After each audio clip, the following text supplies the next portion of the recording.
mandatória, deverá ser elaborado o PCA, senão estava todo mundo levando multa por não ter feito o PCA. Veja que uns fizeram, outros não conseguiram se organizar ainda para fazer. E seria esse um ponto, mas com relação ao PCA, um professor aqui da Uni fez um vídeo essa semana, tá? Eu vi no LinkedIn. Ele fala justamente isso, que pela leitura, pelo que está expressamente escrito na 14133, o PCA ele não é obrigatório. Porém, dentro de um contexto do planejamento sendo um princípio da lei de licitação, a melhor interpretação é que você deve fazê-lo. Então, aí por isso que está todo mundo se organizando para fazer. E qual seria o primeiro passo? Primeiro, eu regulamentar, porque daí eu posso fazer, para eu fazer o meu calendário. O calendário não precisa ser o do decreto federal. Tanto assim que tem alguma aula que eu falo de PCA que eu coloco vários calendários. Assim, eu falo, gente, o Tribunal de Contas é um calendário, o governo do Estado do Paraná é outro calendário. Então, todo mundo deu o seu calendário. Então, assim, se inspira ali naquela estrutura, porque o decreto federal do PCA especificamente, ele é bom, por exemplo, ele descreve o que tem que ter no tal do DFD. Porque para você fazer o PCA tem que vir as demandas, tem que vir de todos os lugares. Então, o ideal é você fazer um formulário de informações mínimas que os demandantes têm que preencher. Que, por exemplo, eu acho bem importante a questão da prioridade, com que urgência que você precisa disso, para a pessoa que faz a licitação poder se organizar com aquelas prioridades. Mas, enfim, esses procedimentos aqui auxiliares, eles requerem uma regulamentação e, normalmente, essa regulamentação está dentro de uma outra regulamentação maior. Às vezes, tem municípios, eu conheço uns de Minas Gerais, que tem, por exemplo, a sua própria norma de credenciamento, um decreto municipal sobre credenciamento. Quis fazer, Mas, se não tivesse também, poderia...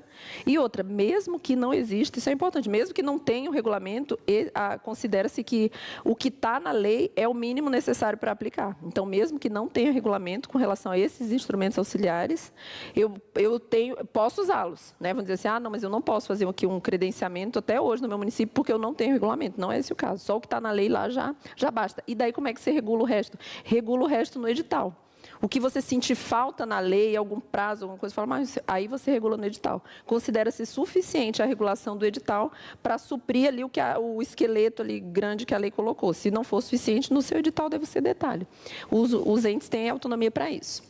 Aqui eu listei as vantagens e as desvantagens da gente adotar ou não esses procedimentos auxiliares. Vantagens. Produção de decisões aproveitáveis em processos futuros. Isso aí a gente vai ver, por exemplo, no caso da pré-qualificação. Você decide ali, você pré-qualifica um objeto ou um sujeito, e daí você não precisa fazer isso nas outras licitações. Você produz um processo administrativo para usar em várias. Daí essa produção de decisões que se aproveitam em outros processos futuros. A ausência de urgência, análises não sujeitas aos prazos licitatórios, isso se aplica bem para o preço, por exemplo, da pré-qualificação, que é um procedimento que a gente vai ver, ou o registro cadastral, que é o deixar vários fornecedores ali cadastrados, ou seja, eu não tenho a urgência, eu não estou fazendo a licitação ainda. Então, eu já deixo a pessoa ali cadastrada com a lista, com os documentos atendidos, então fica mais tranquilo quando eu for fazer a licitação. Eu abro para aqueles fornecedores que eu já tenho cadastro, então eu já fiz uma fase da licitação antes. Seria, nesse sentido, uma das utilidades de você usar esses procedimentos. Segurança jurídica para o mercado, pois parte das decisões dos processos licitatórios futuros já se encontra antecipada.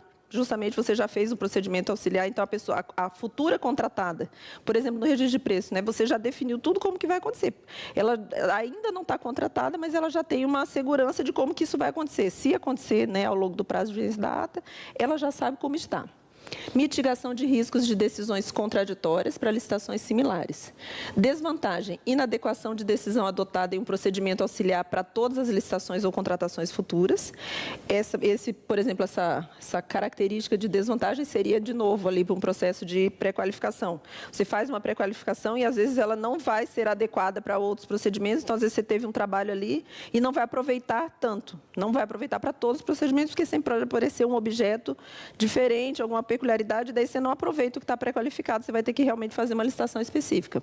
Ou obsolescência do resultado produzido no procedimento auxiliar, ou seja, aquela pré-qualificação, às vezes, dependendo do item que a gente pré-qualifica ali, tem a questão, hoje em dia, tudo se torna obsoleto muito rápido, fica defasado. Então, esse seria um dos riscos, uma das eventuais desvantagens de você utilizar esses procedimentos auxiliares, especificamente aqui as características das vantagens e desvantagens, acho que elas incidem não tanto sobre o registro de preço e o credenciamento, mas mais sobre a pré-qualificação e o registro cadastral. Tá? Agora, adentrando especificamente no credenciamento. Aqui, quem no âmbito aí é Câmara, aqui é Câmara e Prefeitura, os dois? E vocês já fizeram algum processo de credenciamento? E de que objeto? Vários? Laboratório. Isso.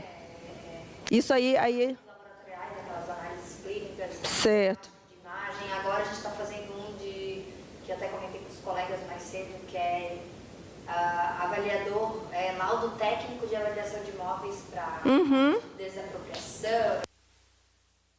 Pessoas cadastrados ali, vamos dizer assim, credenciados. De abrigo de idosos. Certo. Prótese dentária. Prótese dentária. Prótese dentária. Prótese dentária. Isso tudo com base na... Vocês dizem que vocês fazem enquadramento nele onde? Na contratação paralela e não excludente, creio eu, né? Existe a necessidade de que todo o mercado esteja ali disponível para atender vocês. No caso dos laudos técnicos, não. Daí Qual seria o... O laudo técnico te credenciou para que todos tenham possibilidade de apresentar o laudo. É por laudo. Entendi. Vamos ver as hipóteses para enquadrar, porque a gente tem que pensar sempre em enquadrar. E o credenciamento, o que eu tenho ouvido? Que a gente tem que usar ele, tipo assim, não tão vorazmente, agora tudo é credenciamento, tem que usar ele meio com parcimônia, porque ele é um instituto em construção, tipo assim, tá tudo bem, tá na lei. Mas os tribunais ainda estão interpretando ele, o que é certo ou não sobre o credenciamento. Aí vai que eu estou fazendo uma coisa, né, se eu uso muito, existe a chance maior de que ali na frente, logo em seguida, o tribunal vem dizer que aquilo ali não é credenciamento. Mas nós fizemos eu já me arrependi. A gente estava vindo para cá, já tem 32... Impugnações? 32 cadastrados. Aí, assim, imagina quando a gente voltar. E daí esse povo aí vai ser chamado conforme rodízio. Eles vão ser... E a gente botou no edital que vai ter vigência o credenciamento por 2 anos. Então, vocês vão estar recebendo, aí vai ter esse boom inicial e ao longo de 2 anos vocês vão estar recebendo documentos ainda, né? É isso mesmo. Aqui, o conceito. Processo administrativo de chamamento público em que a administração convoca interessados a prestar serviço ou fornecer bens, preenchidos os requisitos necessários. Aqui um recorte do manual de licitações e contratos do TCU, que embora os municípios não sejam diretamente jurisdicionados, os tribunais de contas dos estados, inclusive, às vezes, se reportam, né, falar conforme a jurisprudência do TCU. Por isso, mesmo dando aula para o âmbito municipal, eu sempre coloco os entendimentos, assim, os mais recentes do TCU, e esse é do manual que está disponível no site deles atualmente, né, o 2025. Esse procedimento auxiliar é adotado quando se constata, na fase de planejamento da contratação, que a abordagem mais vantajosa para a administração consiste em permitir que uma gama de fornecedores se qualifique para fornecer os bens ou serviços, em virtude da inviabilidade ou ineficácia de selecionar o único fornecedor por meio de disputa, de modo a atender adequadamente ao interesse público. Portanto, o processo de credenciamento é adotado quando não é viável ou adequado realizar uma licitação para selecionar o fornecedor. Foi por isso que eu perguntei. Então, todos esses casos que foram feitos credenciamento, existe esse cenário de que é inviável ou não é bom para o interesse público eu ter só um fornecedor. Exato, existindo esse cenário, daí você faz a motivação discricionária, opto pela realização do credenciamento. O regulamento federal, que é esse decreto ali que eu coloquei ali embaixo, e também existe um regulamento que os âmbitos vão fazendo, tem inclusive um regulamento do Estado do Paraná sobre credenciamento. Daí eu coloco para o caso de quem não tem, quem quiser se inspirar, né? Mas nenhum desses 2 regulamentos se aplica diretamente nem a nenhuma Câmara, nem a nenhum município, né? Não tem obrigatoriedade. Inclusive, a pergunta que a gente recebeu foi se a pessoa perguntava se o decreto do PCA federal se aplicava a ele, que era o município. Eu falei, não se aplica a você é o município, você pode se inspirar nele para fazer o seu, né? Hipóteses legais de utilização do credenciamento, que é o que eu sempre olho quando eu pego algum edital para revisar. Eu tento fazer o enquadramento. Na entidade do Sistema S que eu tive como jurídico, eu tive um problema muito, muito sério depois que saiu essa lei com a história dos mercados fluidos. Tudo na vida eles queriam fazer credenciamento por história de mercado fluido. Eu falei, gente, mercado fluido... Primeiro que já é um conceito econômico que não é uma coisa mais simples do mundo de você entender. Mas, enfim, que o mercado fluido já se usava esse conceito antes até da 14.133 para a questão de passagem aérea. O mercado de passagem aérea, por exemplo, é um mercado que muda dia a dia. Né? Então, assim, não estamos falando, por exemplo, no Brasil tudo muda muito o preço. E nem tudo vai ser enquadrado.